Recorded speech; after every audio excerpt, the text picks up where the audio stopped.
உங்களுக்கு தெரியும், அவர் இதுக்கு முன்னாடி நடித்த படங்களுக்கெல்லாம் நீங்கள் இந்த இடையூறை கொடுக்கல அப்படிங்கிறத கவனிக்க வேண்டியது இருக்கு. இப்போ கோர்ட்டுக்கோ அல்லது லியோக்கோ இந்த இடையூறு வரலை.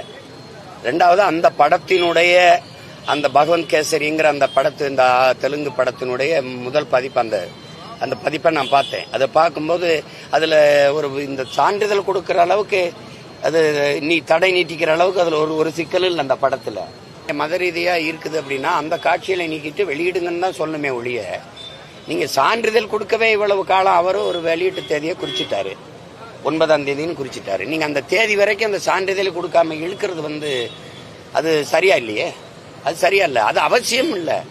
அந்த உரையாடலை அமைதிப்படுத்துங்க, அந்த உரையாடலை நீக்குங்க, அதுதான் சொல்லியிருக்கணும். சான்றிதழே தராமல் இழுக்க வேண்டிய தேவை என்ன வருது? அப்ப யோசிக்க வேண்டியது இருக்குல்ல. அப்ப கடந்த காலத்தில் இருந்த படங்கள்ல எல்லாம் நீங்க ஒரு தடையும் சொல்ல விட்டுட்டீங்க.